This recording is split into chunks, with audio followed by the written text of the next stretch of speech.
It's time for Downtown Hockeytown, presented by Labatt Blue Light. And today's guest is your Red Wings play-by-play announcer, Ken Daniels. Ken, it's great to see you. Thank you so much for taking the time to join us today.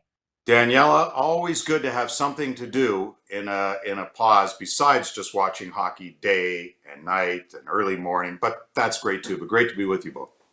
We're going to get to some of those hockey games that you're watching, Ken, as we've got the first round of the Stanley Cup playoffs starting tomorrow. But first, I want to ask you a question about some of the Red Wings news that's recently made headlines, with Filip Zadina going to play in the Czech Republic and Moritz Seider going to play in Germany to start off the season. What are your thoughts on this? And do you think this is going to happen for more Red Wings prospects? If they can, I think with right now, although the junior leagues and looking at December 1st, but who knows? It's you have to be fluid in all of this, and I think for the Red Wings, they want the guys playing. And so many people have asked me, what does this do in terms of development for young players? And I feel really badly for them, those in junior hockey and even those who are just starting in the American Hockey League. I mean, the development process slows, and that's unfortunate. So if you can get your guys playing, that's the main thing. You don't want them off any longer than they have been. And whether there are camps at some point negotiated with the Players Association a little bit earlier, get them playing games, get them overseas as soon as you can. Ken, let's get into talking some of these Stanley Cup playoff matches. We've got some really exciting hockey going on. Those play-in rounds were great. So I, for one, am really excited for this first round to take place. Looking at some of the Eastern Conference matchups, you've got Philly taking on Montreal. You've got Boston and Carolina. Two really good matchups there that I'm excited for. Carolina looked great in the play-in round. What are you excited to see? Any specific team or matchup? Well, Columbus Tampa for me is number one. Seeing that crazy series with Toronto, I mean, that was really unbelievable. 3-0 one way, 3-0 the other way. The lead's blowing, and John Tortorella, who is my pick for not just because he looks like me, I think, as he says, he's the better looking older brother. But Torts was my pick. The three finalists I all had selected for Coach of the Year, and John Tortorella was my pick for Coach of the Year, and I think he showed it. He got his team in a positive frame of mind to come out for a game when they, let's face it, you couldn't have had a bigger downer than they had in Game 4. But to come back like they did against Toronto in the fifth and deciding game, Corpusella was great, better than Freddie Anderson, and now to go up against Tampa again, and who knows, Stamkos, and if Hedman can't play, Columbus can really grind you. So, what they did down 3-0 last year against Tampa, came back and swept them. Down 3-0 that first game, and it was Bobrovsky then, but now Corpusalo, and the way Torts handled his goalie. So I'm really looking for Columbus. Toronto was great. You mentioned Philadelphia, Montreal, Carter Hart, and Carey Price. Carey Price was Carter Hart's idol. So how does he handle it? He is a great goaltender. I mean, nothing seems to faze him. How will he handle Montreal? I was texting with Xavier Ouellet and Tomas Tatar, and those two guys, and they're really confident. They said, I guess we don't need Lafreniere. Well, I guess you don't. But how will they fare against Philadelphia, who's been really good? And at the pause, Philadelphia was really the best team going in the league, and now they got top spot. And to think about that, Boston falls to 4, and then St. Louis falls to 4. So, but was that really real hockey? That qualifying round, those guys who were in the round robin, they didn't think so. Those teams that are tested, like Montreal, a little more tested now than Philadelphia because they had something really to play for, even though Philadelphia was on top. And then you mentioned the other series with Carolina, right? Yep. With Pesce, no Hamilton, but Carolina, boy, they are sneaky good. They're quick, and Evgeny's brother Andre, that guy's the real deal. Sebastian Aho, the real deal. And Boston, when you listen to Tuukka Rask, he said, now that this round robin or whatever you want to call it is over. So I wouldn't say what Boston didn't do in the round robin is going to really hamper them. But Carolina, you're tested. So those teams who had to play through to get in, I think you're tested. And if you can get a jump the first two games because you're just a little more ready of the grind, I think that'll matter. So all those two series in Columbus, Toronto, for me, are the biggies. I talked as long as Art did. Yeah, you did. I can't believe it. Now I'm going to have to give you a short question, which I don't really want to do. Do you even know how to do that? Try it, Art. We're going to try. All right, the West. Okay. How do you like it? Vegas, Chicago, Colorado, Arizona, Dallas, Calgary, sorry, and St. Louis Blues versus Vancouver. Vegas is still my pick to win it all, although I'm rooting for Quinn Hughes, the good University of Michigan product. Okay, give me one at a time, Art. Where do you want to go first? I'm with you on Vegas, so which series you want to go first? Let's go Vegas, Chicago. I mean, it's pretty intriguing what Chicago. I think no one's surprised that Chicago, I guess, beat Edmonton, but and their veteran experience. I mean, you can't, don't sleep on the Blackhawks, I guess. No, don't sleep on Jonathan Taves either. What a qualifying round Jonathan Taves had. He was terrific, and you know what Patrick Kane can do, and Kubalik. Oh my goodness! I mean, Right. to get him like Chicago did, there's always DeBrincat, and when Crawford was pretty good too. So yeah, I'm with you. I wouldn't sleep on the Blackhawks. Where are you going next? Okay, Colorado, Arizona. Intriguing series because I can't figure Arizona out, to be honest with you. I can't believe they advanced, actually. I can't figure out their general manager either, but that's gone. But that's a whole other story. Wouldn't that be something if they really went through? To me, it's Colorado and Vegas, and again, there's St. Louis.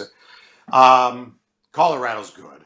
I mean, how do you not? I love watching Nathan McKinnon and Landeskog and Rantanen. I do. I like, and Cale Makar, unbelievable. I mean, what a player. You talk Makar and Quinn Hughes, and yeah, and both up for Calder. I mean, pick one.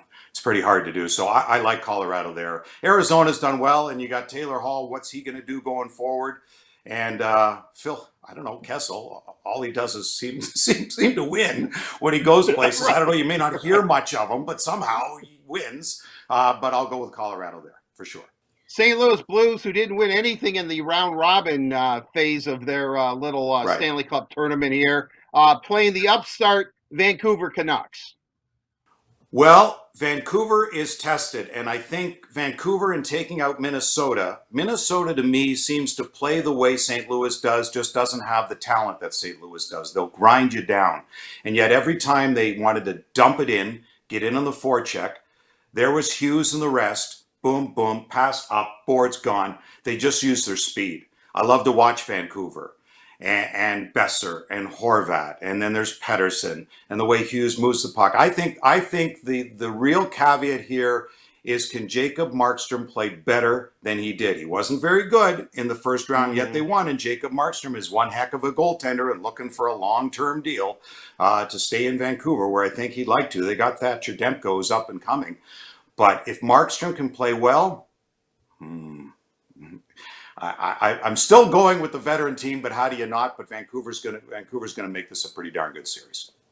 Ken, a lot of great hockey coming our way, and you alluded to it a little bit, but I'm going to put you on the spot. What two teams do you see making the Stanley Cup final, and who is ultimately going to hoist the Stanley Cup?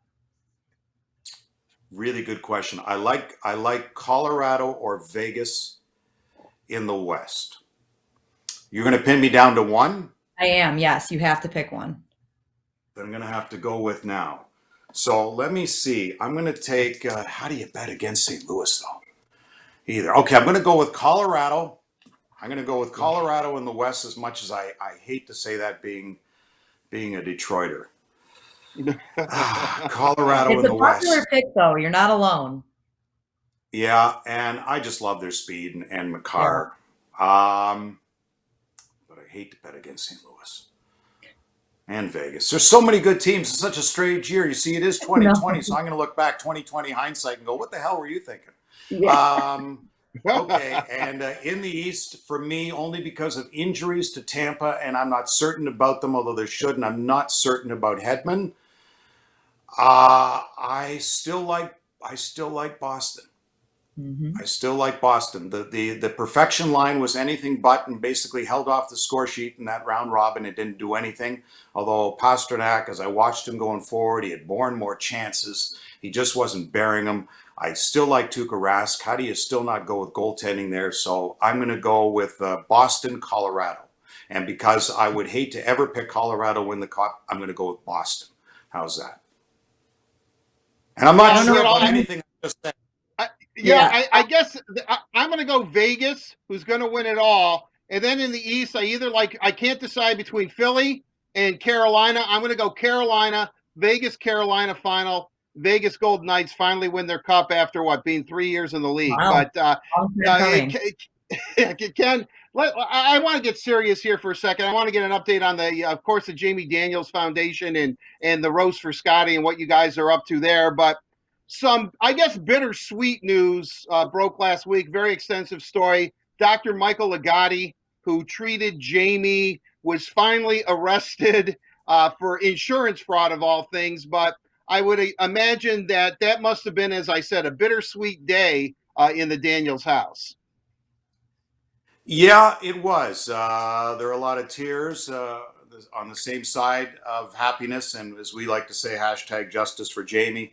And that's wonderful. We've been after Michael Lagotti since about 2016, and many others were after him since 2014. And then, what took so long? But David Ehrenberg, the Florida State attorney for West Palm Beach, had reached out to me through Instagram and thanked us for our help. And we're thankful for what he did. He never gave up. And that's good. So I hope he goes away for a long time out on bond now, but I can't see him going away for a long time. So that was great news. And again, the second annual Celebrity Roast, the Jamie Daniels Celebrity Roast, will come your way on Wednesday, October 14th. We're happy to say on Fox Sports Detroit. And online, it'll be a 90-minute show that night with a terrific silent auction, including game used sticks from Connor McDavid, Alex Ovechkin, Carey Price, Zdeno Chara, Nikita Kucherov, many more, and some great packaged items. Our online auction should be available early September for bidding through your mobile phone. We got a great roast plan for Scotty Bowman, who turns 87 next month. So it'll be a great tribute for Scotty. We're looking forward to it. I think Peter Puck might even make an appearance on this one. For those who don't know Peter Puck, and Mitch Albom's going to join us as well. And hockey players, Nick Lidstrom. You're going to hear some profanity from Nick Lidstrom. Isn't that worth tuning in just for that? Whoa. We'll have to bleep him, though. We'll bleep him, but it was very funny. And the Stu Grimson story on Scotty Bowman is hilarious. So we hope, I'm still waiting on Pavel Datsuk and Sergei Fedorov's videos. We hope to get them in soon, and we're going to put it all together. It'll be a lot of fun. There'll be a lot of laughs and a lot of tears, but we're going to get the message across too, to build our long-term housing in Jamie's memory too. So that's what the cause is going for. So we hope you'll all be able to donate on Wednesday night, 8 o'clock, 8 to 9:30, and it'll run again from 9:30 to 11 on Fox Sports Detroit, many times after the fact in the 60-minute show, but online as well. So plenty of places to view it. That's amazing. Last year's roast with Mickey Redmond was great. So I'm really looking forward to this one, Ken. Thank you so much for taking the time to join us today for Downtown Hockeytown. And of course, a big thank you to Labatt Blue Light. Labatt Blue Light, refreshing Canadian Pilsner. Visit your local retailer when safe to pick up some Labatt Blue Light.